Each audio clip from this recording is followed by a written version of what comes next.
la naturaleza de la CTS se ha ido perdiendo en el tiempo. Ya no se ha convertido en un monto ahí de dinero para poder prepararnos ante una contingencia del cese, sino que ahora ya es de libre disponibilidad y se convierte en un monto ahí de ahorro que puedo disponerlo en cualquier momento. Bueno, es una discusión respecto a su naturaleza. Sin embargo, veamos los aspectos que, digamos, característicos de la CTS. Vayamos. ¿Quiénes reciben la CTS? No todos la reciben.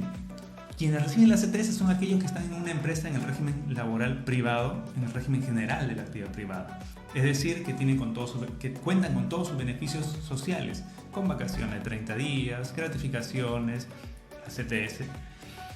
¿Quiénes más reciben CTS? Los trabajadores de las pequeñas empresas, pero a razón de la mitad de lo que recibiría en un régimen general.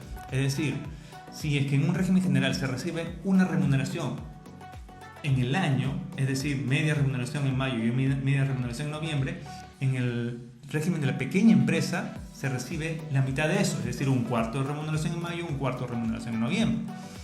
¿Quiénes no reciben? Los trabajadores de las microempresas. Los trabajadores de las microempresas no tienen derecho a percibir CTS de acuerdo al régimen especial de la microempresa. Eso es lo que señala la norma de las microempresas.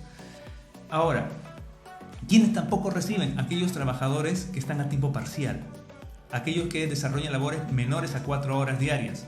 Estos trabajadores no tienen tampoco derecho a la compensación por tiempo de servicio o CTS. Así que eso hay que tenerlo claro. ¿Quiénes no reciben CTS? Trabajadores a tiempo parcial, trabajadores de microempresas. ¿Quiénes sí reciben CTS? Trabajadores de pequeña empresa a la mitad y los trabajadores del régimen general. Eso, digamos, es la regla básica que tenemos que saber antes de poder accionar, porque muchas veces llega un trabajador y dice no me han pagado mi CTS. A ver, ¿quién es tu empleador? Revisamos si es una microempresa. Pues una microempresa no tiene la obligación de pagar CTS. ¿O cuánto trabajas al día? No, yo trabajo 3 horas al día, es tiempo parcial. Tampoco tiene derecho a CTS. Entonces eso hay que tenerlo claro. Ya sabemos entonces quiénes la reciben. ¿Qué más? La oportunidad. ¿Cuándo se deposita la CTS? La CTS se deposita los primeros 15 días de mayo y en los primeros 15 días de noviembre de cada año. No significa que se deposite el 15 de mayo, el 15 de noviembre, no. Los primeros 15 días, es decir, lo pueden depositar entre el 1 y el 15 de mayo y entre el 1 y el 15 de noviembre. Eso es lo que dice la norma. Ahora, esa es la oportunidad, ¿ya? ¿Cuándo se deposita? ¿Qué pasa si el 15 cae un día inhábil? Es decir, justo el 15 de mayo que iban a hacer el depósito cae domingo o de repente es feriado. Entonces, en este supuesto la norma señala que se debe correr el depósito al día hábil siguiente. Es decir, si cayó domingo, por ejemplo, el 15, entonces el depósito se deberá realizar el día 16, el lunes 16, y estaría dentro del plazo. Si el día 15 cae día feriado, día inhábil, pasa o corre el plazo un día más, al día hábil siguiente. Eso es lo que dice la norma. Ahora, vayamos a cómo se calcula. ¿Cuál es el cálculo? ¿Cómo debemos realizar el cálculo de la CTS? Ahora, respecto al cálculo, ya sabemos quiénes lo reciben. Y ahora vamos a ver que para el cálculo también incide en qué régimen se encuentra. Si se encuentra en régimen general o en régimen de la pequeña empresa. Varía el cálculo. Pero en términos generales, el periodo de cálculo, digámoslo así, para tomar el primer parámetro para los cálculos, se toma de los 6 meses anteriores al mes del depósito, para tenerlo sencillo. ¿Qué quiere decir? Si el depósito va a ser en mayo, el periodo que, digamos, va a cubrir en el cálculo es desde noviembre del año anterior hasta abril de ese año. De noviembre a abril es el semestre para depositarlo en mayo. Y de mayo hasta octubre es el semestre para depositarlo en noviembre. Eso, digamos, es el semestre a que corresponde cada cálculo. Ahora, ¿cuál es la remuneración computable? Según el decreto legislativo 650, que es la ley que regula la compensación por tiempo de servicio, señala que es la remuneración básica y todas las cantidades que regularmente perciba el trabajador. ya sea en dinero o en especie. Como contraprestación por su labor, cualquiera sea la denominación que se le dé, siempre que sea de su libre disposición. Entonces, para considerar qué remuneración es la que debe entrar como remuneración computable para el cálculo, y esto va para los contadores, no debo guiarme solo de la remuneración básica. No, de repente el trabajador recibe un pago regular de horas extras en más de 3 oportunidades durante ese semestre. Es decir, en ese periodo, en ese semestre, ha estado recibiendo 250 soles, al mes siguiente 300, luego 350 de horas extras. ¿Qué significa? Que ya hay una regularidad de ese pago que debe incorporarse en su promedio a la remuneración básica. Entonces la remuneración básica me va a aumentar. Eso es lo que dice la norma. O de repente algunos que hacen, le dan una bonificación al trabajador, y una bonificación de todos los meses. Ya es una bonificación regular, o de repente cada 2 meses. Entonces, si yo a mi trabajador le doy una bonificación regular, periódica, eso ya incide y se convierte en el cálculo y se convierte en un concepto remunerativo por ser periódico. Entonces, ¿qué dice la norma? Que debo considerar para el cálculo la remuneración básica y todas las cantidades que regularmente perciba el trabajador y que sean de su libre disponibilidad. Ahora, necesariamente cantidades en dinero, no, también dicen especies. De repente a mi trabajador le doy todos los meses una canasta de alimentos. Entonces ese el valor de esa canasta lo incorporo en soles al valor para la remuneración computable. Así que también debo tener cuidado con ello para hacer un correcto cálculo. Ahora, ¿qué conceptos intervienen? Tenemos la remuneración básica, que debe entrar al cálculo, la asignación familiar, que también debe entrar al cálculo, la gratificación, a razón de 1/6 de la gratificación, las horas extra, las comisiones, el destajo, las bonificaciones. A veces dan una bonificación periódica también, porque recuerden, tiene que haber regularidad en el pago.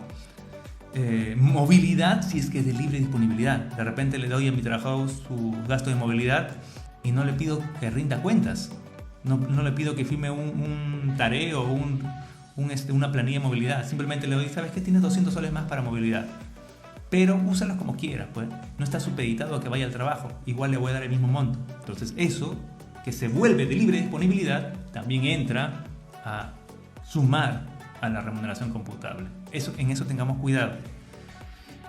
Entonces, como vemos, tenemos que tomar todos estos conceptos para calcular, para tener la remuneración computable, la remuneración que me va a servir del cálculo para hacer el depósito de la CTS. También otro punto que debo tener en cuenta es que ¿cuál es la remuneración básica que debo tomar? Porque en esta pandemia han surgido algunas circunstancias debido al golpe económico a muchas actividades que han hecho que entre empleador y trabajador se pongan de acuerdo para reducir la remuneración. Claro está que una reducción de remuneración es válida si es que existe un acuerdo firmado o suscrito en el que ambas partes, trabajador y empleador, manifiesten su voluntad de aceptar ese acuerdo de reducción de remuneración. Si es así, entonces hay una reducción de remuneración. Entonces el empleador puede decir, a ver, vamos a hacer el depósito en este mes de noviembre, ¿ya? Esta quincena, que es este lunes. Pero ha habido una variación en la remuneración. Mi trabajador en junio ganaba 3.000 soles, pero en octubre la remuneración de octubre se fijó por un acuerdo en el mes anterior, se fijó que iba a reducirse a 2.000. Entonces de 3.000 se redujo a 2.000. ¿Cuál debo tomar? ¿Debo hacer un promedio, sumar 3.000 más 2.000, pero hacer el promedio entre 6? No. La norma señala que debo tomar la remuneración vigente en el mes de octubre, al 31 de octubre. Y al 31 de octubre, que es el mes anterior al depósito de este noviembre de 2021, la remuneración se fijó en 2.000, entonces esa es mi remuneración básica que debo considerar, más los conceptos regulares y de libre disponibilidad que le pueda dar adicionales al trabajador. Entonces, eso también hay que tener en cuenta, que es una pregunta que muchos nos hacen, ¿no? La remuneración ha variado, ¿cuál tomo? La vigente en el mes de octubre, ¿ya? Eso debemos tener en cuenta. Ahora, Disponibilidad. Hay disponibilidad, se puede, digamos, disponer de esta CTS. Este es el punto en que muchos juristas, muchos abogados, contadores critican la naturaleza de la CTS. ¿Por qué? Porque se entiende que la CTS nació para no ser disponible sino hasta cuando ocurra la contingencia, que es el cese. Pero en el tiempo se han ido dando normas que han ido desnaturalizando el concepto de la CTS y ahora es disponible. Según las normas, antes de este estado de emergencia, el trabajador podía disponer del 100% de su CTS cuando se extinguía la relación laboral, cuando cesaba la relación, ¿no? Por renuncia, por despido, por mutuo acuerdo, pero cesaba la relación, podía disponer de la CTS al 100%. ¿Cuál era el procedimiento? El empleador le daba una carta de liberación de CTS para el banco y el banco procedía a liberar la CTS porque ya tenía conocimiento que se había extinguido la relación. Esa es, digamos, la regla original y básica de la CTS. Sin embargo, también se señaló que podía disponerse durante la vigencia del vínculo laboral, es decir, antes que cese la relación, se podía disponer del 100% de la CTS, de aquel dinero de la CTS que exceda a 4 remuneraciones. Eso sí se podía hacer. Entonces el gobierno dijo, bueno, en todo caso protejamos al menos 4 remuneraciones del trabajador que lo protejan ante un posible cese y el exceso a las 4 remuneraciones que lo disponga al 100%. Entonces se tenía esa segunda regla. Sin embargo, durante este estado de emergencia salió una nueva norma señalando que los trabajadores hasta el 31 de diciembre de 2021, es decir, solo hasta este año, a menos que luego salga otra modificatoria, pero según la norma vigente, hasta este 31 de diciembre podrá disponer del 100% de su CTS, sin límite, sin respetar las 4 remuneraciones, no, todo. Entonces, hasta este 31 de diciembre, los trabajadores van a tener la oportunidad excepcional por el estado de emergencia de disponer el 100% de su CTS. Pueden retirar todo. Ahora, ¿cuál es el procedimiento? Entrar a la página web del banco en el que tengo mi depósito de CTS y solicitar que la disposición del monto de la CTS. Puede ser retiros parciales o puede ser el retiro total, señalando al banco, mediante un procedimiento que cada banco debe establecer en sus portales, que sea transferido este dinero de la CTS a otra cuenta de ahorros, a la cuenta que yo elija como trabajador. Me dijo, ¿sabes qué? Transfiérelo hasta esta cuenta, transfiérelo a la cuenta de ahorros de mi banco o transfiérelo a una cuenta de ahorros de otro banco, o de repente de otra caja, o otra entidad financiera. Y el banco va a tener que hacerlo en cumplimiento de esta norma. Así que 100% de disponibilidad actualmente. Otro punto, liquidación de CTS. Vayamos al punto de la liquidación. Cuando vimos el cálculo, cómo se calcula, vimos que hay varios conceptos a tener en cuenta: las remuneraciones regulares, si es de libre disponibilidad o no del trabajador el concepto que se le paga, puede ser en dinero o en especie, y si es en especie, su valor en dinero se incorpora a la remuneración. Todo ese cálculo matemático que se hace, el empleador tiene que hacerlo en un documento y entregárselo al trabajador. Eso es lo que dice la norma. No es que le diga al trabajador, ya te deposité. El trabajador va a ver en su cuenta y va a decir, ya está el depósito. Pero ¿y cómo se calculó? Entonces, la norma señala que el empleador tiene la obligación de hacer la entrega al trabajador de una liquidación, una hoja, un documento, donde explique cómo calculó paso a paso la CTS depositada. Ahora, ¿hay un plazo? Sí, hay un plazo. 5 días hábiles, hasta 5 días hábiles posteriores de realizar el depósito. Si el depósito se realizó el 12 de noviembre, tengo hasta 5 días hábiles posteriores para entregar a mi trabajador la liquidación del pago de la CTS. ¿Cómo lo calculé? Si el depósito lo hice el 15, igual 5 días hábiles posteriores para entregar esta liquidación de CTS. Eso es lo que dice la norma, y a veces se nos va a muchos empleadores esta pequeña obligación. Entonces hay que tener cuidado. Ahora, vayamos a un punto final. Multas. ¿Hay sanciones o multas por el depósito de la CTS o por no depositar la CTS? Sí, hay sanciones. Sunafil, ¿saben cuál es el ente encargado de verificar el cumplimiento de las obligaciones por parte de los empleadores? Es Sunafil, la Superintendencia Nacional de Fiscalización Laboral. Sunafil puede revisar si es que se realizó el depósito de la CTS o no se realizó, o si se realizó dentro de los plazos legales, o si se entregó, por ejemplo, la hoja de liquidación. Ahora, tenemos que tener presente que el omitir realizar el depósito, es decir, el incumplir con el depósito de la CTS o no entregar la liquidación a los trabajadores, se considera una infracción grave. Infracción que depende del tamaño de la empresa, depende de la cantidad de trabajadores afectados, puede variar entre 198 soles hasta 114.928 soles. Así que hay que tener mucho cuidado, empleadores, con el cumplimiento de las normas relativas a la CTS, porque la multa que puede llegar por Sunafil puede ser muy alta, cosa que se puede evitar con un simple cumplimiento dentro de los plazos o con el cumplimiento de mandar la comunicación de la liquidación, por ejemplo, de la CTS.